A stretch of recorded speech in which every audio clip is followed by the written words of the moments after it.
Hello, everyone. Good evening to everybody in India and this side of the world, and good morning and good afternoon to everybody who's joining from the West. Thank you so much for joining us at this brand new episode of All About Music Digital Sessions. This is me, Roochay Shukla.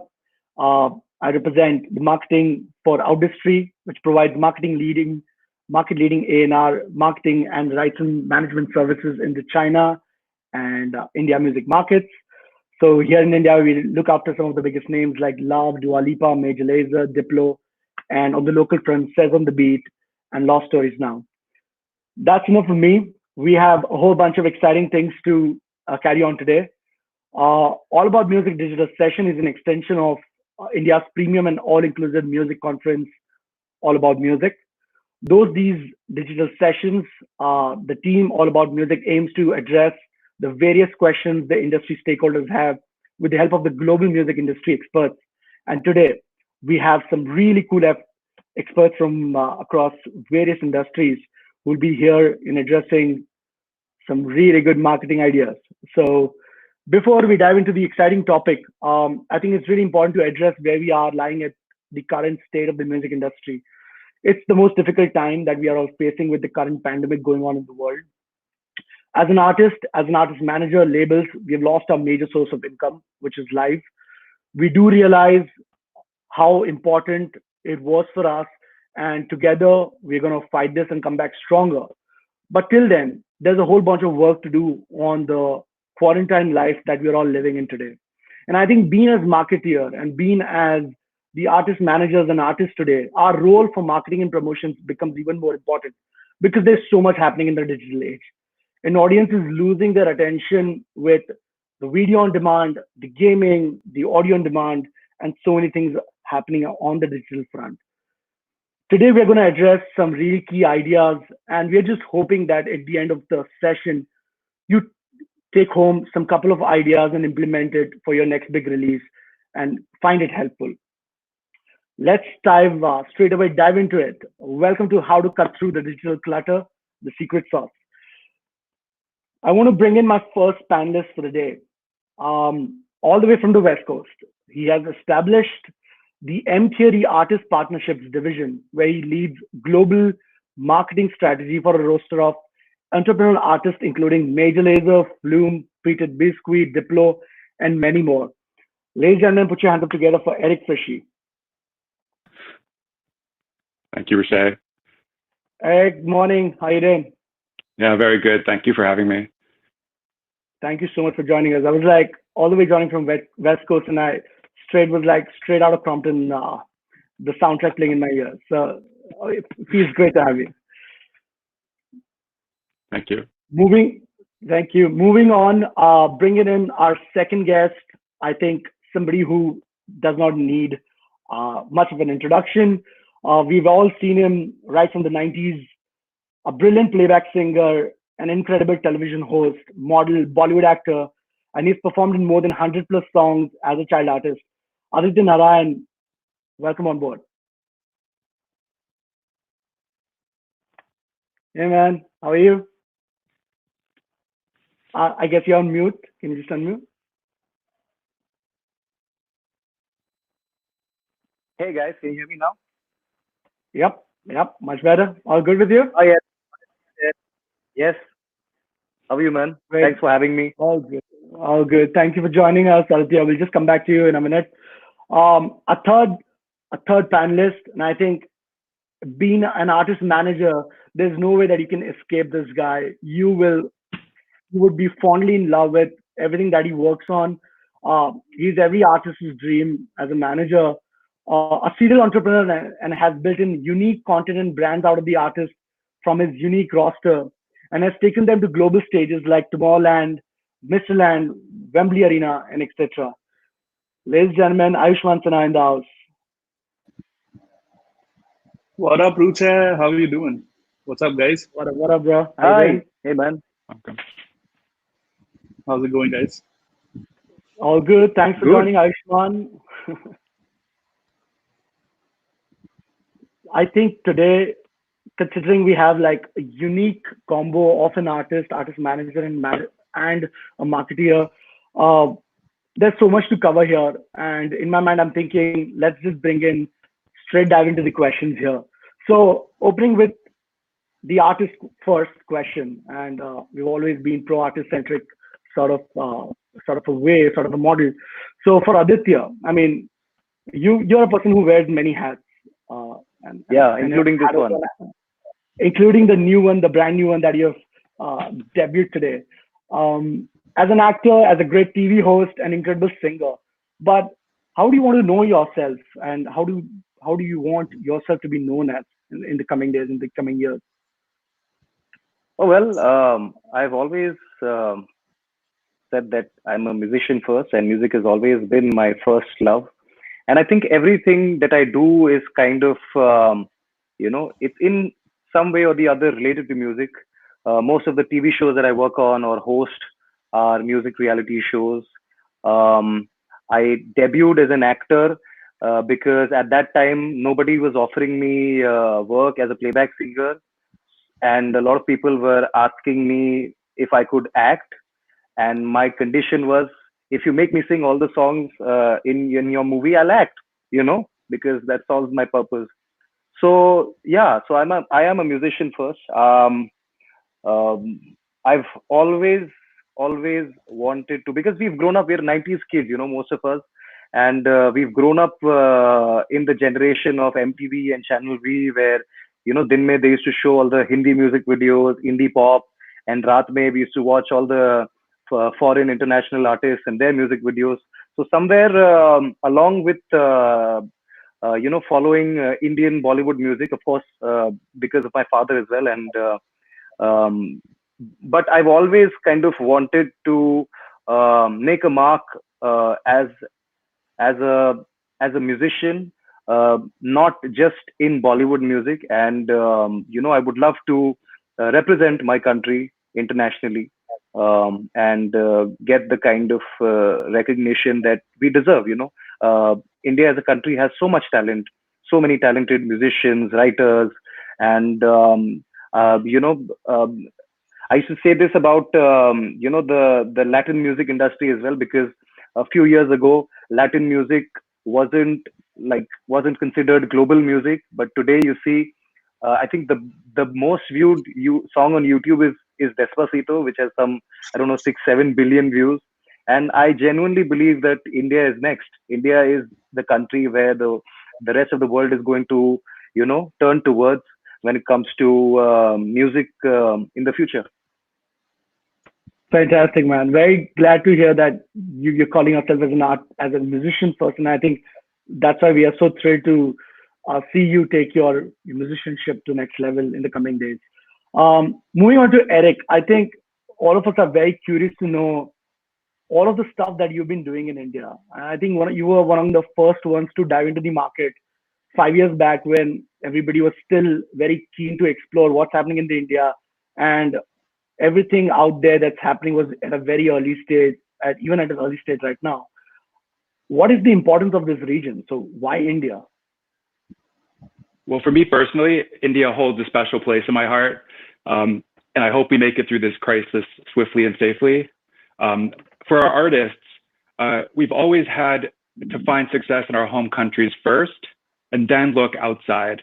And for big countries like India, like America, it's difficult to break an entire country like that. We've got lots of little states inside of us that are almost like their own countries. But with streaming knows no borders. So we now have the ability to cross and reach fans wherever they are.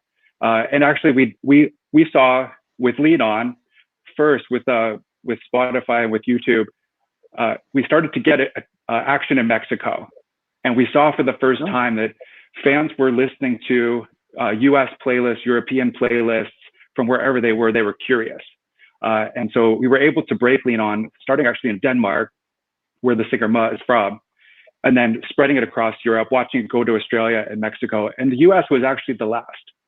We were the biggest, but we were the last. And so that's super interesting. And so a stream is a stream. It doesn't matter where it comes from. So it makes sense for international artists to go where the fans are. And there are a lot of big music fans in India. And so it's very exciting for us to build that global story in India.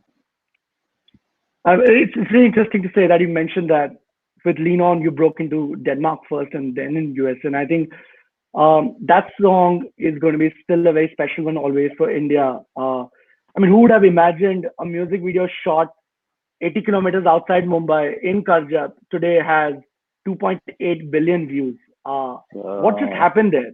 What happened there? Like, it's a really interesting story for all of us. Well, this is a combination of a lucky accident and strategy. For anybody who knows Diplo, he is one of the most innovative.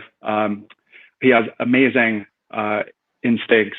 So and he has a restless spirit. So he's in India. He's not going to sit in his hotel room. He's going to go out into the world. And why not make a video while you're here? And why not get as many things as possible in the video? So that was a lucky accident. The minute we had it, we knew we had something special. And so then it was about telling the story. And we believe that the artist's job is to tell stories through their creativity, through music, art, social media. And that's what fans can really connect to. Fantastic. Talking about stories, I think Aayushman has some big list of stories. But before that, I would just like to touch upon that we've always considered artist and branding like going hand by hand. As an artist or artist managers, we've always run behind the traditional brands because that's what we feel is giving us an additional source of revenue. But interestingly, Aayushman, we've seen what you're doing with your artists, and it's always like creating artists as a brand sort of a model. Tell us how you do it and what's the story behind it. So the first thing we do, Roochay, is we treat every artist as a startup, as a separate business. We're in the music business. What artists most of the time forget is they only focus on the art, they forget about the business side, which is as important as any other. So by that, I mean, every artist needs to have their own identity. They need to have their own logo. They need to have their own vibe. They need to have their own visual. In India, unfortunately, that entire branding element has not been given any importance of late. More than 90% of the artists in India don't even have a logo, no matter whether there's a number one streamed artist on any given platform. So there's never been an honest attempt to create a brand out of an artist. It's always been about revenue. Also has always been looked at as live shows, and the rest is going to come as and when. If I get a brand deal, it's great. If I get my royalties on time, that's great. It's never been about chasing those things as importantly as chasing the live element of it. So what we've tried to do is we try to do it differently. We're very upfront with the artists when we tell them that you don't need to just if you make 100 rupees out of a live show, at least 20 to 30 rupees of that needs to get reinvested into your brand. You need to get that amazing website in place. You need to get your socials to be right. You need to invest in good visuals. You need to invest in getting the right kind of ads placed everywhere. Unfortunately, in India, that part has been neglected a lot. And anyone who does that right is able to do that, absolutely. I'll give you an example of, say, Zayden. Zayden was always considered as a DJ producer. He then decided 1.5 years back to transition into the pop world. He wanted to become a singer-songwriter. The first thing which we thought was how do we rebrand this entire exercise? What do we go about to do that? We got his logo changed. We changed the press narrative. We changed the way he himself decided to change the way he was dressing. He changed the way he was writing his captions. All of these small things really play into the artist's profile, the artist's personality, and that's what really needs to come out. So that's one thing which is really missing in India, and which I think is really important. There's again a misconception that these things are really expensive. It's not. It needs to be done smart. You don't need to spend lakhs of rupees on a website. You can make it on your own. It doesn't need to be the best website in the world. It needs to be there so that you have a presence there. The socials, you can be smart about how you want to go about doing things. So this is just one thing that's missing in India, which I think needs to be better educated. I think you just answered another question also, like, because I felt like a lot of questions came in and like they understand the point that it needs to have an artist DNA, but they were like, all of these things could be very expensive from coming from an independent artist. So you don't see that as an expensive affair for them? Do you think that's still manageable with a good team out there? It's not expensive at all. It needs to be done smart. You can do the most expensive campaign. It might not be your results, but if you do it in a decent, smart way, it'll be able to get you stuff. And we can discuss more examples through the way. And to come in talks with the brand bit which you spoke about how brands can work with artists more. If your artist is one which can lean itself to a brand very easily, it'll make a lot of sense. Zayden as an individual is considered as a very cool and chill person, which is why we're able to work with a Bumble or we're able to work with a Puma or we're able to run all of these campaigns which we keep doing with most of our artists. So instead of you trying to be the guy who wants to work with the brand, let the brand be the one who wants to dive into your personality, who wants a piece of you in them. Right. Love it. Aditya, do you want to add anything to this, considering we know that you've been doing everything on your own? How is that working out for you? I mean, I think the process is very different for everybody. Yeah, and like Ayushman rightly said, it's not about the money always. Of course, there has to be some commercials involved, but it's about doing things correctly. I don't know who this quote was by. I think it's by Shiv Khera, who says that winners don't do different things; they do things differently. So you can give the same set of resources to two different artists, and you will see flying. You'll see one result, one artist with flying colors, and then the other one is kind of struggling to make it. So I genuinely believe that for an artist, especially, it's very important to first and foremost uh, be in touch with themselves, know who they are. I think being an artist and making art is that's the first kind of thing where you start. You start from within, you start from yourself.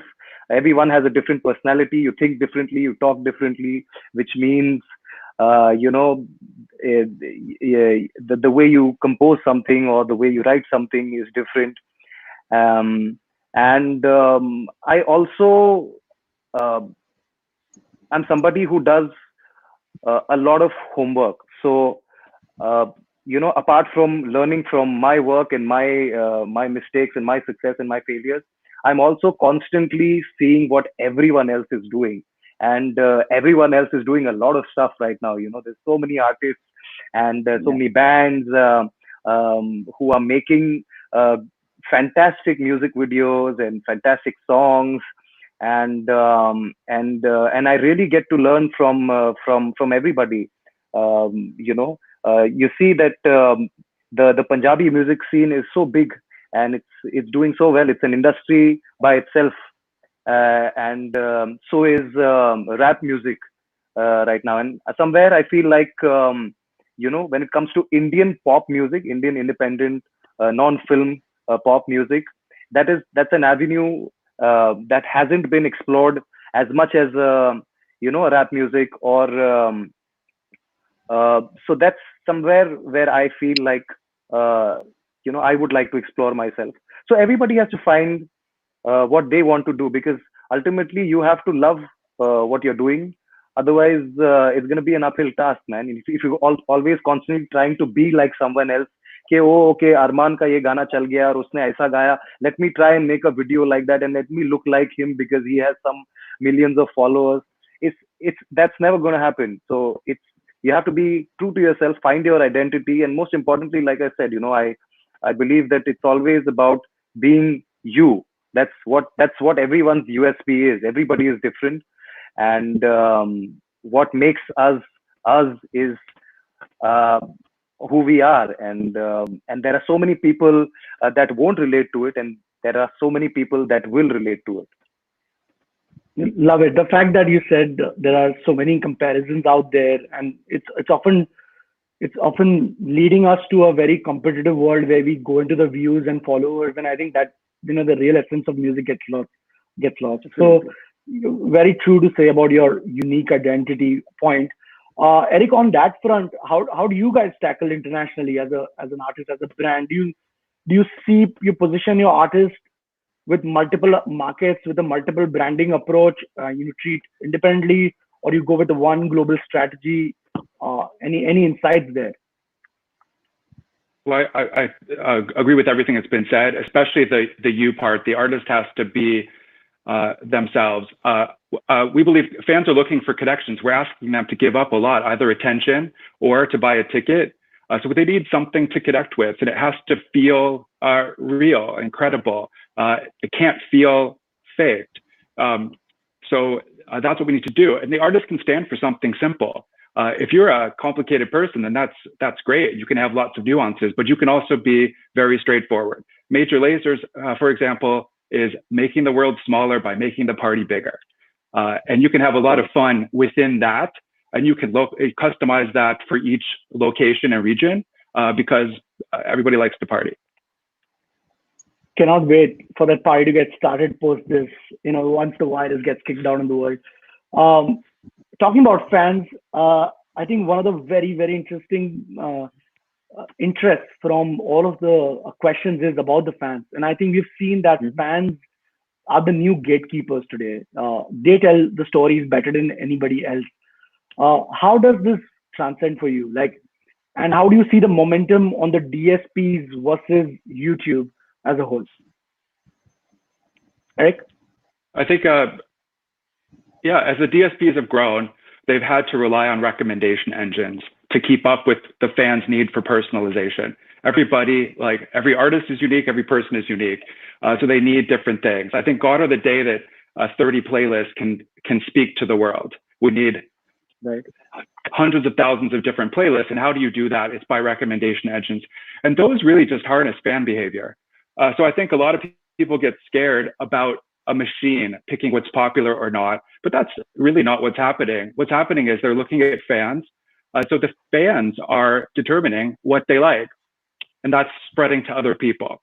So the advice would be, it's really not about those big new music playlists. It's about the really focused things, the things that people can get passionate about. So that's where you want to be.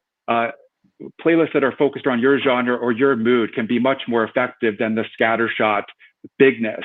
And so asking fans to subscribe, to follow you on DSPs can be hugely valuable. You don't want to be afraid of asking. That's what you want to ask for, is their attention, their passion. These are the people then that signal that these are special songs, this is a special artist, and can keep going. And what an amazing thing that's happened over the last year or so is we've started to allow fans to be part of the creative process. So with Instagram stories, TikTok, these kinds of things, fans can be creators themselves and soundtrack their lives with our music. And so if you're able to connect to a fan emotionally, that song can pay off in a ton of ways. I really, really admire the fact that how you have actually treated the whole globe as one big family for your artist, and it really translates the same into your music videos. I think that's some great case studies out there from you. Thanks for the share. Aayushman, any particular interesting stories on the local front in terms of talking about the DSPs versus YouTube and how the fans as gatekeepers are? First of all, Eric, thank you so much for that insight. That was great. That was great to hear. In terms of India, I think we've done something really interesting with Lost Stories very recently.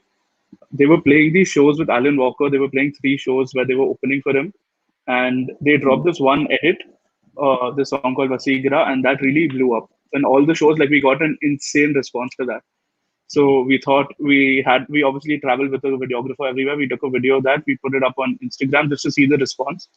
And that post ended up becoming the highest engaged post till date. Everyone started going crazy about it. They were like, we need this song to come out. We need this song to come out. We have to get this out anyhow. One fan went ahead and started a petition. The petition started with get 100 people to sign this, and we asked Lost Stories to release it. That 100 number went to 500, went to 1,000, went to 5,000. And this is all in a matter of 24 hours. So we figured that this piece of content is something the fans really want, and they really want to make it their own. So we thought of doing something a little different. We teased it a little more. We played around with it a little more. We then did a YouTube premiere with the song, got a great response on that. And we gave the song away to fans for free. But then again, we kept a fan gate out there. So if a fan wanted to get it, they had to subscribe to the YouTube channel as well as follow the guys on Instagram. Over a period of a week, we had about 10,000 new followers on Instagram. Our YouTube subscribers grew by about 30,000 just in a matter of a week. And this was about 20 to 30% of their regular overall following.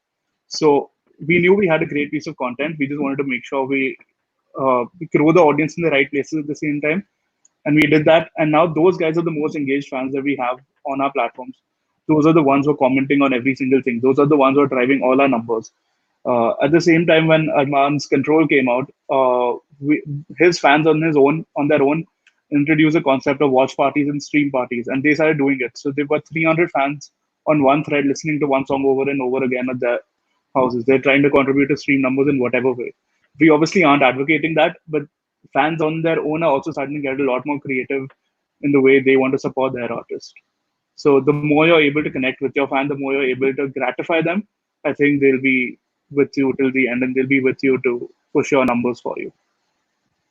Wow, that's some great insights. Congratulations on cracking that sort of an activation. I think you really got some of the best super fans for Arman as well as Lost Stories with both those things. I might just take that petition idea with for one of the next releases, Aayushman. I'm just letting you know right now. You Uh, need to tell Siddhant before taking that. He'll get very I, upset. I, but thanks for the share. I think that led leads into a very cool segue of storytelling and also breaking, any of our songs or any of our artist songs into multiple markets. Aditya, I think one of our interesting conversations that you presented was one Mm. of your songs actually found interest in Doha. Um, Yeah, and I guess on that was an YouTube. interesting story. So you want to bring in some light on breaking a song in multiple markets? I mean, honestly, Ruche, when it comes to being an independent musician and making, original content, I'm fairly new. I come from an era where the only way to do it was, to approach a label to sign with them, and then, they will decide what kind of, like what song they approve and reject, and then accordingly they'll pick a song, and then they'll make a music video out of it. So it all started with me having worked with one of the biggest labels in the country, and a few years ago, and for some some reason or the other, I wasn't really satisfied with our time together, uh, and whereas because I found that the people were not really engaging with my music and my music videos, and if I if I saw the other artists in their roster, they were getting really big numbers and doing really well. So over a period of time, I said, why don't I take a step back, and instead of this record label telling me who I am and what kind of song should be in my album, and what music video I should do and what clothes I should wear, why don't I explore myself as a musician first, and decide and see what kind of music I would like to put out, and what kind of clothes I would like to wear in the music video, and the kind of songs that I would want to be a representation of me. And I put out my first music video sometime in October and November last year, and I've released two music videos so far on my YouTube channel. And honestly, uh, the engagement and the views were far beyond my expectations, because I remember my first upload on my channel was when I had somewhere around a lakh and a half subscribers, and cut to 5 months later where I have almost half a million subscribers, and both my videos combined have 25 million views, uh, and that's simply because people like the songs and the videos. They like the second song more than the first song. They engaged more with that song, and I guess that's what it is. Today everybody is choosing what they want to listen to, what they want to watch. Everybody has their own kind of playlist and set list. Gone are the days jab hum radio sunte the, and we had to listen to only the songs that are playing on that radio during that time. Or if we want to watch a TV show, we have to be in front of the television screen and tune in at that time and endure all those rubbish ads that play along with it. It's Everything's become very, very personalized. And what I like about doing these things on my channel is that right now I'm I feel like I'm in a process of collecting information. I'm seeing in what way people are engaging with my song and my videos. I read all the comments. Trust me, if there's 10,000 comments on my song, I'm reading each and every one of them. And ultimately, I think uh, we want to make music. We want to be different. We want to be unique. Yes, but I think every artist somewhere uh, wants the largest audience possible. So that's what it is about. I want to make music. I want to make music videos and create content that engages the viewers and the listeners, and as many listeners and viewers as possible. So yeah, I find platforms like YouTube and Instagram and very very helpful. Even if you go to an app like TikTok, by the number of TikToks that are being made, how many people are liking your song and how many people are engaging with your song. So what I love about all these platforms is information. It's like I'm in everybody's computer screen, and I have a pen drive attached to their computer which is absorbing all the data. And like you correctly pointed out, I think it was the second week of the release of my song, and somewhere on YouTube it said that it was the number 9 song in Doha. And like we hadn't marketed the song in Doha, and we hadn't run any ads on in Doha, but somehow it happens to be the number 9 song in Doha. So great. So and then in the future I will keep this in mind. The next time I put out something on my channel, I'll be like, bro, make sure that all my Doha fans uh, I, are notified when this happens. I'm thinking we might already have some people joining in from Goa tonight. So I'm really hoping You that never know. because of your fans. But congratulations on the release, man. It sounds really Thanks, good. man. Both of your Thank you. videos have gained tremendous amount of traction, and Yeah. we're just hoping for more power to you on every control that you want to make. Thank you. Thank you. Um, Talking about breaking the multiple markets, how can we not touch upon Arman Malik? Aayushman, that was one of the biggest case studies of the year. It'll be great if you can tell us some of the strategies behind the release on that song. Absolutely, man. First of all, I had an amazing team working with me at Arista Records, at Represent, with our publicist, and also obviously with all the DSPs who supported us. So I think it was the partners that really drove this song.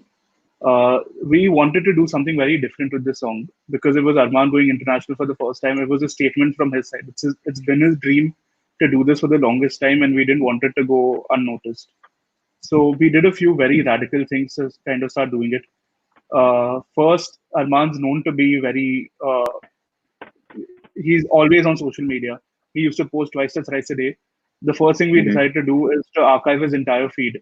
And this is, I mean, it's happened a lot in the West, but this was the first time an Indian artist went and archived their entire feed altogether. And this created a lot of panic in his fans and in the people in general, that is Arman's account getting hacked, what is happening, why is everything disappearing all of a sudden.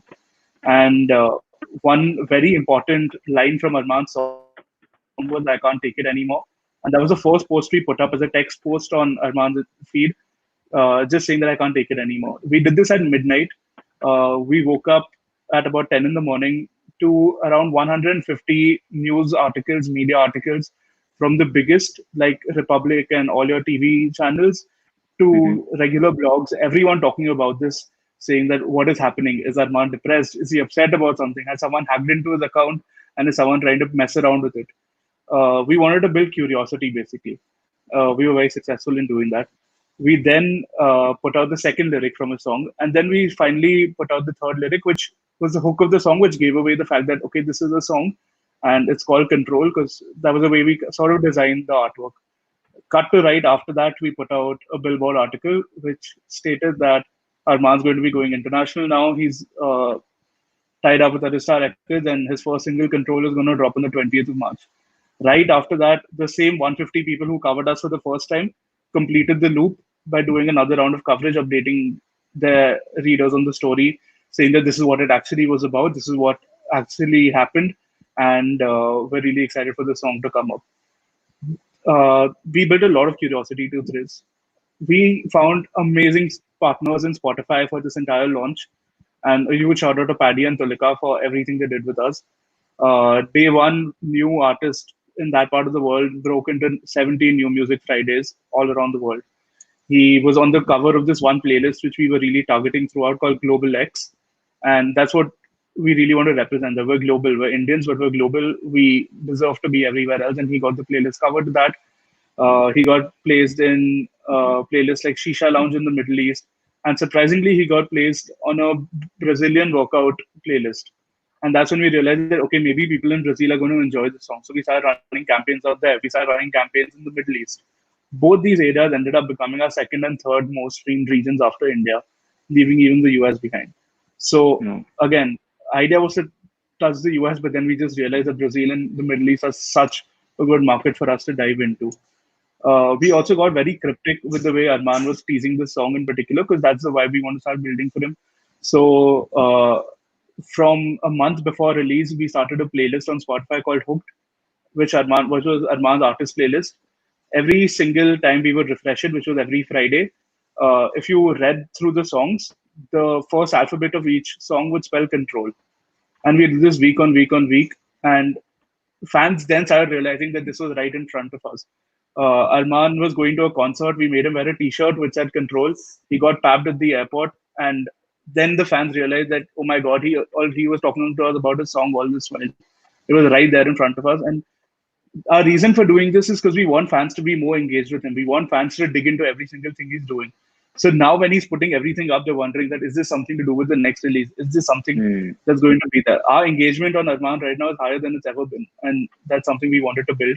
And the best thing that happened for us, which for me is personally one of the biggest wins, is that we managed to convince Spotify to give us a Times Square billboard, making Arman the first ever artist of Indian origin to be featured on the Spotify Times Square billboard. A thing which we Awesome. honestly weren't sure about as well. We were in the US 2 weeks before our release. We walked into Spotify's office for a meeting, went through an entire meeting, made a great presentation, everything. And then out of nowhere, Arman was shocked that I just straight up asked them that, you know, he's a big Indian artist here. We want to break him in the US. Can you do a Spotify billboard for us? We feel like users in India are going to appreciate that a lot. And we just put the thought in their head. In a normal scenario, it wouldn't have gone through, but we wanted them to know what we were thinking. I'm a very firm believer of till you don't ask for it, you're never going to get it. So we just wanted to put it there, and cut to a week later, we get a call from them saying that it's happening and they're on to do this. Bro, Great. congratulations, and such a moment of a big pride for the entire country. I guess like our art is right there at the middle of Times Square. Uh, Big shout out to you guys and your team for it, and especially for Spotify. Thank you, man. Um, Yeah. Talking about global and global sounds, I think we just want to briefly touch upon collaborations here. And Eric, this question to you here: you've been quite going deep into every market and making sure that you just not only collaborate with the local artists, but you also collaborate with all the locals from that region to be a part of the music videos or influencers. So, what is the importance of collaboration here? One thing I want to thank you for the Doha story, because that's just an amazing reminder of how we have to be humble as music industry people. That it's not up to us where it comes from, and it's amazing that you both have taken the opportunity to follow the fans rather than say, no, I don't want it there, I want it here in Mumbai or Delhi or something like this. Like that's beautiful. For in a world of choice, we have an unbelievable amount of choices. We have to be relevant to those local fans. And so you could do this in lots of different ways. Sometimes just a big hit single is relevant and everybody in the world wants to check it out. But more often than not, it's something of local interest, something that the local fans can either use and become part of the story, or they see somebody else that they know. And so we're blessed to work in a lot of electronic music where we can do collaborations, remixes, these kinds of things to bring people in for local interest. And, one of our most recent ones was for Diwali. Light It Up is just a perennial favorite for Major Lazer. And we thought, what a great opportunity to bring Light It Up with a fresh take for Diwali, and that came together at the last second, but we got it out there. It made a really fun moment for fans in India. I think fans around the region really enjoyed it. And we know it's successful because of all of our videos on YouTube. That's the video that is bringing the most subscribers per view. So it's not just creating a little moment for that piece of music, but we're bringing in fans to the entire Major Lazer party. And so that's really exciting for us. We talked about recommendation engines, and these engines are looking for, where do I put this? What's the right audience for these songs? And so oftentimes collaborations or covers or things like this help us signal that we're like these folks. The electronic music world has been incredible, this way of creating a community. And so that has worked in an algorithmic world that says, over here, like we appeal to these kinds of fans. And that way artists can really help each other. Just supporting other artists that share audience or like yours, or the audience that you would like, things like this can be helpful. So playlisting or commenting or liking, remixing, collaborating, engaging as an artist community actually brings the fan community together as well. Wow, that was one of the most beautiful remixes I still remember. I mean, you literally light it up our Diwali, literally. So big thanks for that, and big shout out to Ritvish for that remix.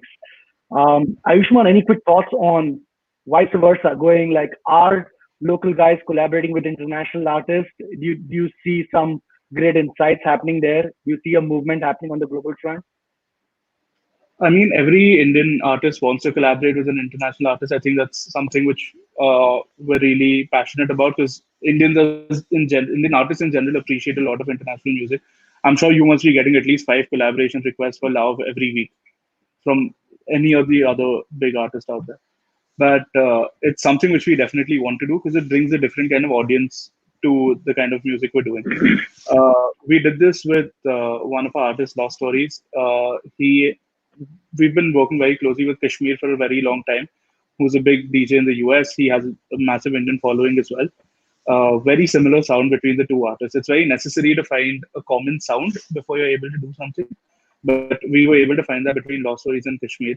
We went ahead and put out this song called Bombay Dreams, which has a vocal from Kavita Seth. It's a very Sufi meets electronic music sort of vibe. Did extremely well beyond what we could imagine. Did good numbers on Spotify, did good numbers on YouTube. More than anything, that really helped markets in the US, markets in Europe identify Lost Stories a little more. They've heard of Lost Stories because Lost Stories have played tomorrow, and they've heard of Lost Stories because we've done remixes for U2 or One Republic.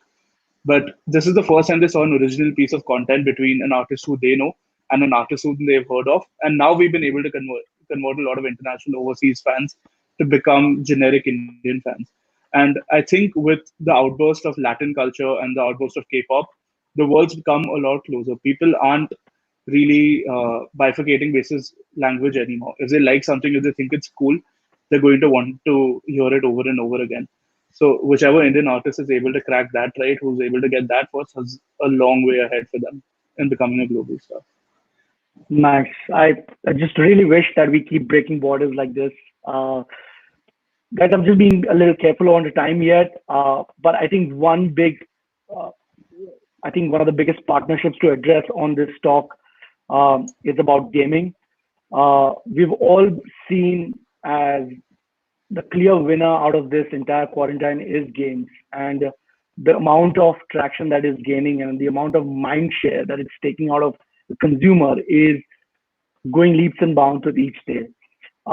We've seen how Travis Scott nailed it with the whole Fortnite activation, which was like a follow up from what Marshmallow did with that. But Eric, I guess you have done a couple of things last year, and I think you'll be great to tell us a story on your song Major Lazer's K Color made it to the FIFA 2020 game. What's the story behind it? Like, how difficult or easy do you see these kind of partnerships happening? They're not easy, but I think this would. We talked about humbleness in the last one. This is about acknowledging we have to get lucky. The music business is a lot of hard work and then a good dose of luck. And we find that most people are waiting for luck on their terms. They want it in this place for this song, things like this.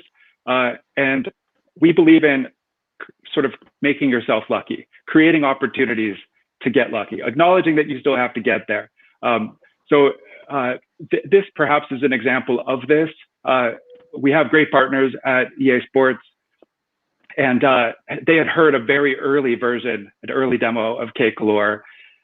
Before it had vocals. It was just a cool track, and they used it for a very small digital activation, and that was that. And I think typically we would have been like, great, but we weren't satisfied. We know that FIFA can be a huge driver. We've had songs on it before, and we just kept talking to the team. Even when we were heard, we're not going to release that song. That's not going to be a thing, something like that. Like, oh, but we still believe in it. We still believe in it. And it finally happened that Diplo talked to J Balvin. J Balvin is like, well, FIFA, yeah, that's a good opportunity. He jumps on the record. Boom, we have like one of the theme songs of the game. And talked about fan relevancy, like this is the theme song for FIFA for a lot of fans. And no matter where we see it played, people yell FIFA. It means something to them. So sometimes you just have to have a lot of perseverance, even with a big act like Major Lazer, to get yourself lucky. Wow. Big shout out for that. That was, I think, every time we play that, it's just great familiarity we come across that you cannot take the tune out of your head. It's so prominent out there. And then you did something with Major Lazer and Fortnite as a partnership. How did that come together? Fortnite partnership was there's a lot of gamers on the team, Team Diplo, and so had been talking for a while. And we saw an opportunity with the Lazer character to make a skin. So Marshmello had just done a concert, and everybody wanted to do that. And I think everybody was asking for that, like success on their terms. Our team was like, we should do a skin, which is like the outfit or whatever you can wear as an avatar. And we're going to do something super cool and innovative there. And I think Epic Games thought, oh, that's cool. Because our team's thought was, let's just start a relationship. We're not going to ask for the end. We'll start with the beginning. So we did a cool activation last August. I think gamers still talk to us about it's some of the best emotes because we had real fans on the team that helped put it together. But we didn't stop. We kept talking to them about doing something special. We didn't want to do what Marshmello just did. We wanted to do something different and unique to us. And we talked and we came up with this idea of a residency. And could we play within the game on a more like underground level? Diplo loves nothing more than that third show of the night, that dark, sweaty club with that a few but super hardcore bands. And so how many months later, they start looking at rushing this Party Royale island, and why not? We've been talking about it for so long. Let's make Diplo the first secret show. I think we gave fans 30 minutes notice to come in and to see him. So that is, again, just sort of figuring out how to work together, staying in contact and making yourself lucky. Fantastic. Like, that is so cool. I really, really wish we get this translated to India as well. I'm not sure, Aayushman, I'm just going to like throw up this question on you. Like, have you seen any kind of sparks happening around this, like with the whole gaming and music partnership in India, or are we aware of anything? India in general hasn't come out with a lot of games yet. It's still new and nascent, and it's blowing up for sure, but it's still at a starting point. So there is some time till they get their framework ready, till we have the sort of games that can happen. But at the same time, there's games like PUBG, there's games like Fortnite, which the world is playing. You can always do a geo-targeted partnership in India where I wouldn't be surprised if a Badshah, Emiway, or a Divine were performing for PUBG. That's something I would love to see. That's something I would love to do. But at the same time, there's a way you can still tap into the gaming community, which is huge in India right now, which is blowing up constantly in India. And this is something we've been exploring. So we basically have a lot of songs that we control, which we have 100% rights over. And we went to YouTube and we spoke to them to sort of pitch it to their gaming creators and creators who stream, and just told them that you can make your stream a lot more engaging if you have a cool soundtrack playing in the back. And I'm going to give you music which you can monetize 100%. I'm not going to take a cut out of that. But just make sure you give the artist a shout out in your stream as well as in your description. Uh, these guys have close to 40 to 50,000 viewers watching them stream every single night. And then concurrently, those videos go up to 500,000 to a million views. So even if you're in the back of someone's mind out there, and then they're able to, if they think the song is cool, they're going to go out and check you out. And this is something we've just started with. I don't have any data to show whether it's worked or not, but it's a starting point to try and get into the gaming community. We'd obviously love to work with a gaming company here or even internationally who can place our artists or the soundtracks as a part of their experience. But just keeping my hopes alive here, like as you're saying, we can clearly see great potential out there, and I guess these are the coming months which will decide on and open our doors to that industry. I think one fine and fun activity that I think we could all do here is a lot of from our audience really wants to know how we quickly like just scratch out our marketing plans. Considering we have an artist here, a manager here, and a marketer, can we just quickly create a release plan considering the current lockdown situation and just have like a very brief sentences from each of you guys? Aditya, you want to dive in first? Yes. Step one, make a good song. Aditya, what kind of song are you giving to us to build? What genre, what vibe? Let's start working on it. Indie pop, indie pop in the year 2020. Give me like a song reference so we know what sort of sound that you're going for. Or a theme. Something like Oh Sanam by Lucky Ali, So a very nostalgic vibe, a very Yes. pop in 2000s vibe. Okay, cool. Yes, yeah, indie pop, like 90s indie pop music with a 2020 sound and music video. I mean, you've given me the exact song which I would have wanted, because me and Roochay are working on a release on a similar space right now. Yeah, awesome. Yeah. So first thing I would do is I'm a big fan of building a mood for every sort of song that we put out. So my first bit would be to start teasing a sort of mood around the song. I would start, so if you're the artist, I would have Aditya post a throwback picture of how he was when he was listening to a 90s song. I would have Aditya put up stories of O Sanam, where he's listening to O Sanam, or to just start teasing that sort of a mood. To put up a picture of a boomer or a water bottle which he would have taken to school at some point in time, just to bring back that kind of an era, to bring back those kind of thoughts.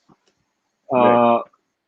In terms of video, you don't have a lot of options. You can either go lyric or you can go with a home shot video. Home shot videos are going to be done and posted, and sometimes people are going to get irritated seeing the same sort of concepts.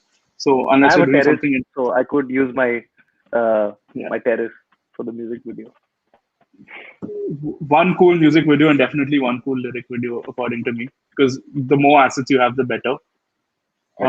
In terms of influencer activities, I think we'll want to do something where people bring back their memories as well, things that they grew up with, things that they wanted, things that they cherish from that era from which your song is, because that's what will connect an audience.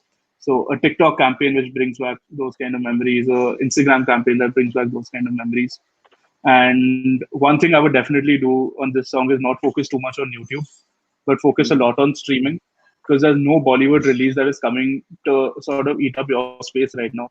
When a new guy in this day and age wants to listen to new music, they're only going to be able to find your song and the few other songs that have come out in that week.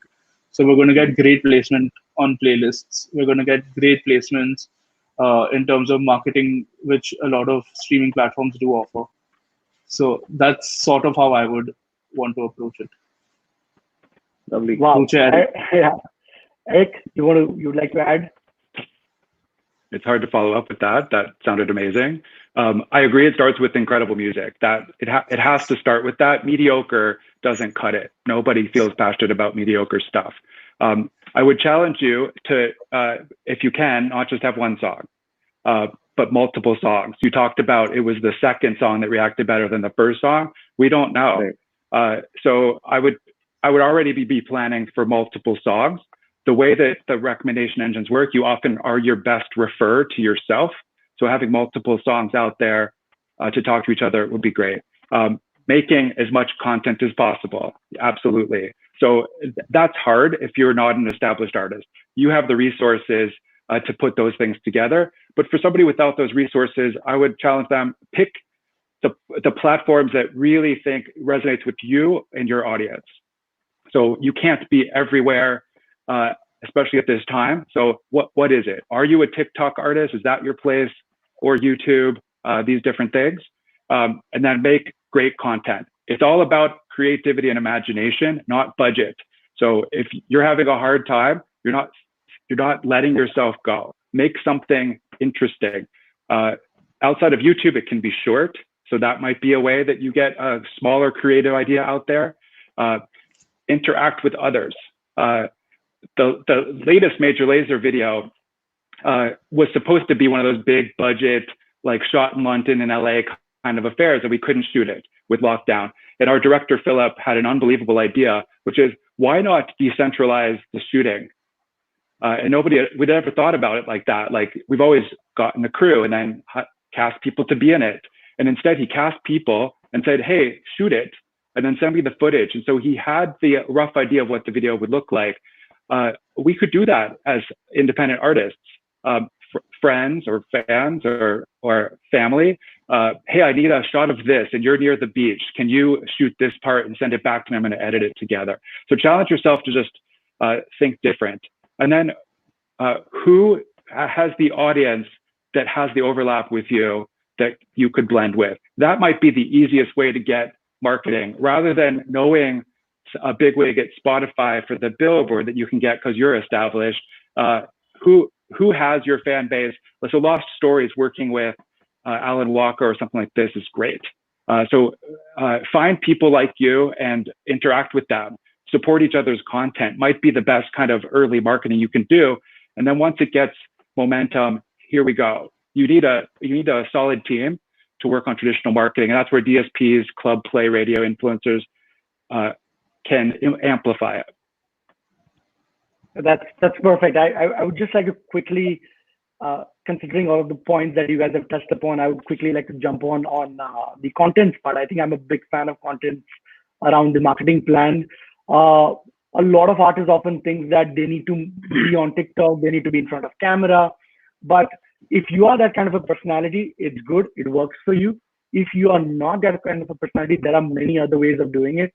So just letting you know that a huge part of a campaign, like a TikTok campaign, could be just thinking the mood of the song.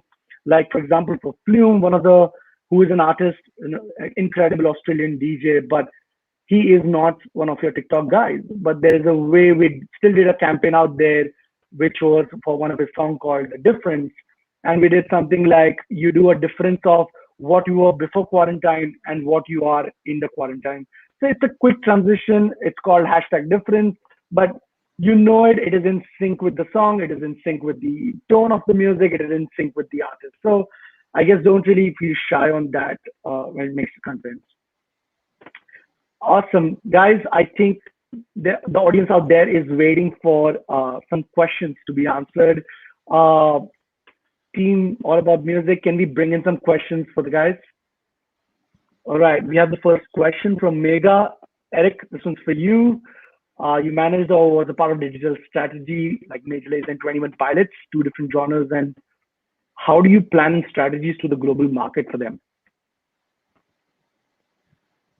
Actually, the approach is the same, which it sounds weird because then you might just end up with the same plan. But we start with the artist goals.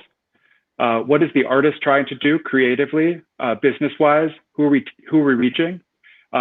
When you go through that process, you actually get vastly different plans. You get different DSPs, different fans to activate, different things to do.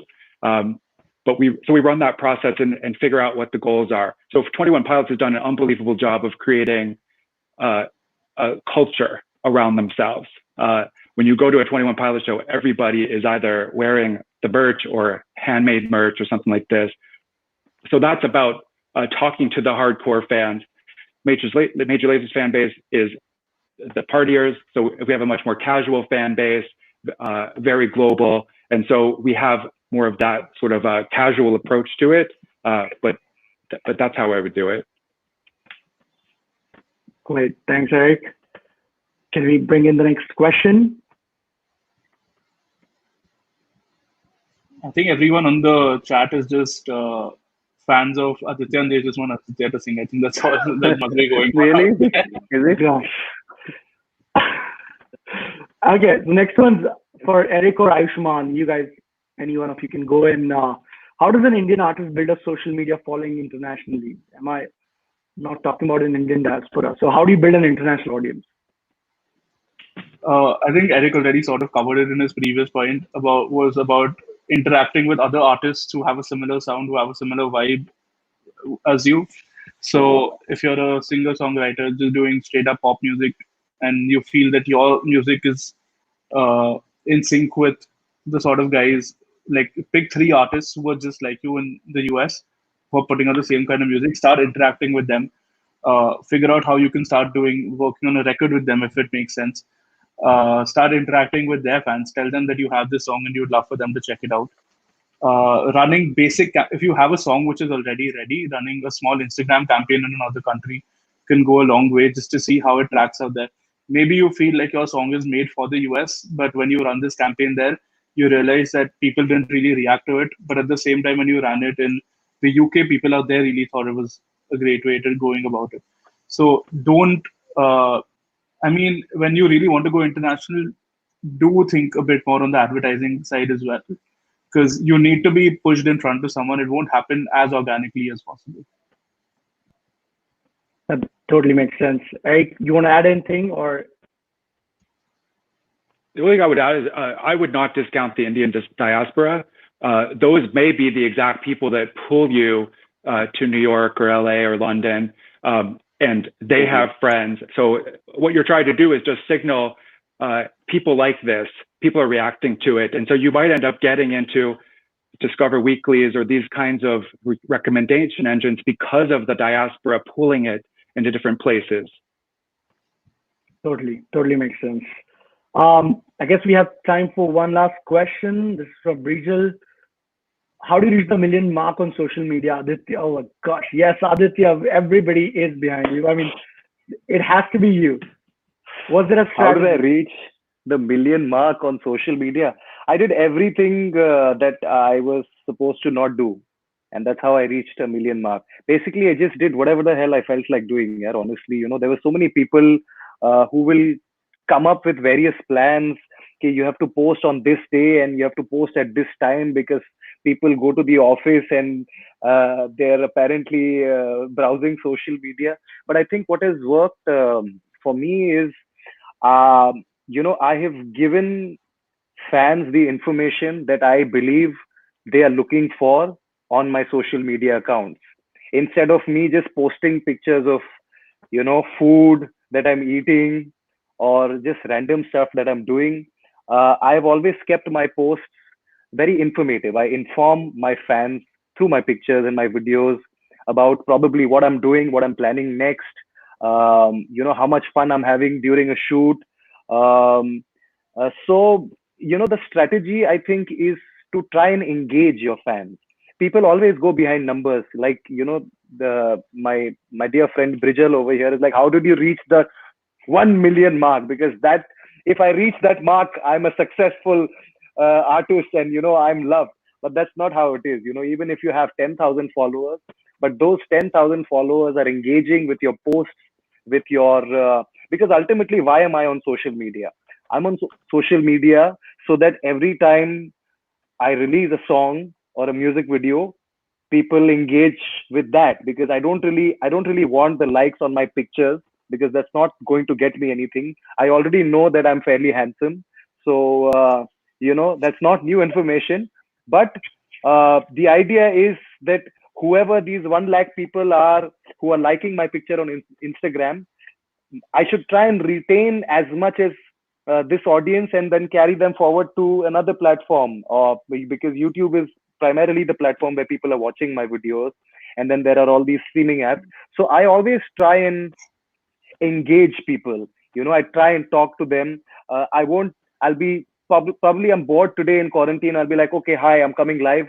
Let's talk, and I'll try and interact with my fans. You have this dual screen system where you can talk to your fans, and it's just like what we are doing right now. And actually talk to them, talk to them about their day, Yeah. and probably ask them, what song of mine do you like? What kind of stuff do you want me to come up with?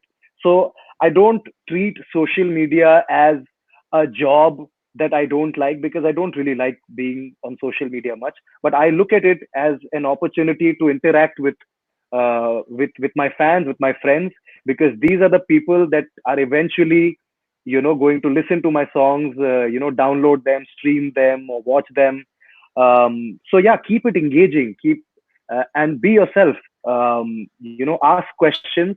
Don't just I think a lot of what I feel that a lot of public figures do is that they're always just trying to give people information. Okay, mujhe yahan pe dekho, watch me here, listen to me here, and check out this thing that I did.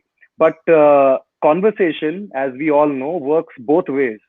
So if I'm talking to my fans, I should also have the eyes and ears to listen to my fans, and that's about it. Yeah. Yeah, you're super interesting that way, Aditya. And I think you're being yourself, being very authentic, even on your socials. Thank you. Just keep doing what you're doing. I won't be surprised if your followers doubled after this. So, more Thanks, man. power to you. Thanks. Yeah. Um, Thank you. I think the next, thanks, Aditya. The next question here on the screen uh, from Satish. So, which is the most reliable digital promotion company in India for new artists to do actual promotion and pull listeners to their content instead of just placing on platforms? This question is by Out Satish Kumar and Aditya. taking notes, everybody. I'm sure everybody's keen to know. Ayushman, you wanna take this? Outdustry, all the way. Um, so I guess there are. I mean, it all depends on what is the offering on the table. I I guess. mean, there's things which people chase. If you're chasing a certain number of views, if you want to buy your views to get that validation, that is one thing. Then there's thousands of people who do that. You can find, I mean, every second digital agency in Punjab is made for that. They only sit in there working on those views. If you want someone to really build a sort of 360 approach to your music, which brings in your digital promotions, which brings in radio, which focuses on streaming, which focuses on making your song more relatable to people, then, I mean, out of everyone I've worked with, I think it's the artist team that does it best. If there's anyone better than an artist team who can do it, it's Outdustry. Now, that's very sweet, Aayushman. I would also add on to that point saying that I think it all depends on what is dear to you as an artist. If there is an offering on the table by which you can keep all of your rights secured, which is like your true gold mine, your true assets in today's time, then that makes sense for you to go with that particular distribution channel.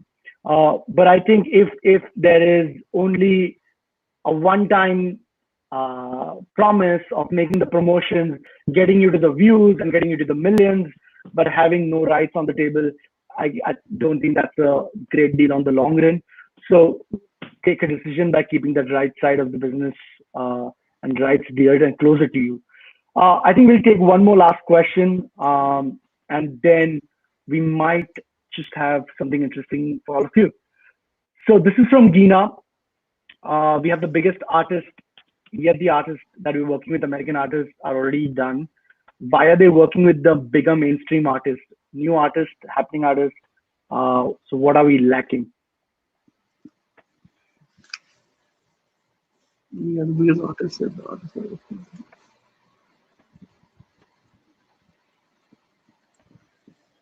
I, Ayushman? I'm not sure if I get the question right, but if I do, if this is the answer you're looking for, then maybe. We have a lot of big, so the Indian artist community in general is not very well bonded. Artists don't support each other within the Indian community. They don't support each other's music. They don't do anything on those lines. if you want to historically look at what has come up very well internationally, is that artists have supported each other's music. If you look at India, the comedy scene came and became way bigger, like or almost as big as the music industry right now, because they were collaborating with each other. They were looking to work more with each other. They were looking to promote each other's content. TikTok right now is blowing up so much because there's two people again collaborating with each other. They push each other's content out irrespective. That is one thing that is really lacking in India, and that's something which we really need to start doing. Not just on an Indian level. I would love if there's an Indian K-pop collab that comes out, which takes Asia by storm. I would love if there's an Indian and Latin collab that comes out, which would be great. The Middle East is such a Bollywood is so core to the Middle East. They love everything that we do out there. If we're able to work with one of the biggest Arab artists out there, along with the big Indian artists, that'll be such a cool collaboration to see. So it's just that people aren't people Indian. Entire Indian industry right now is very protective. It needs to be more open and collaborative, according to me. Totally. So, yeah, totally. If anybody else has anything to add, Aditya, Eric, or we can move on to next. Please collaborate with me, Indian artists. Right there, offers on the table. All right. Thank you so much, guys. I think before we move on to the closing notes, a lot of people in the audience have come for this particular thing, which only Aditya can give them. And I think that is two lines of his voice or his song. Aditya, just take it from here. All right, man. I'll try. Um,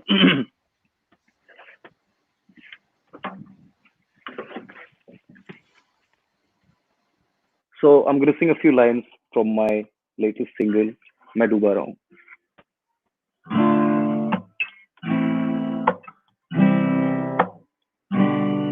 आसमां छोड़ के ये जमीन छोड़ के तेरे मेरे सिवा सब यहीं छोड़ के कयामत तलक बस दोनों रहें ये सिफारिश मैं रब से करूं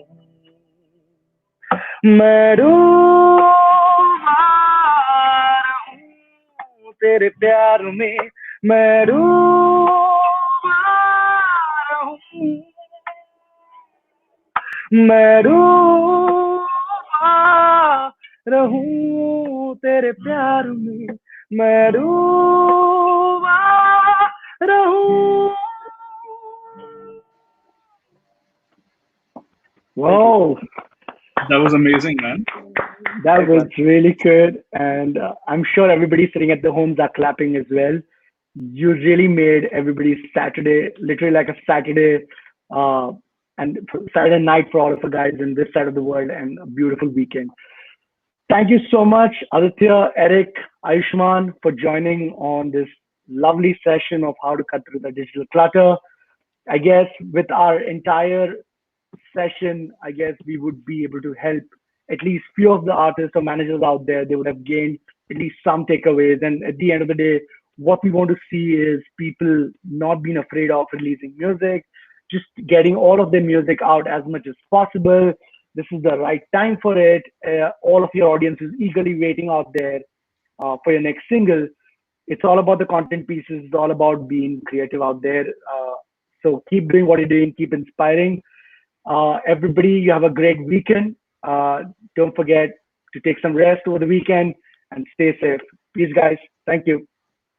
Thank you. guys. Thanks, Eric. Thanks, Aayushman. Thanks, Roochay.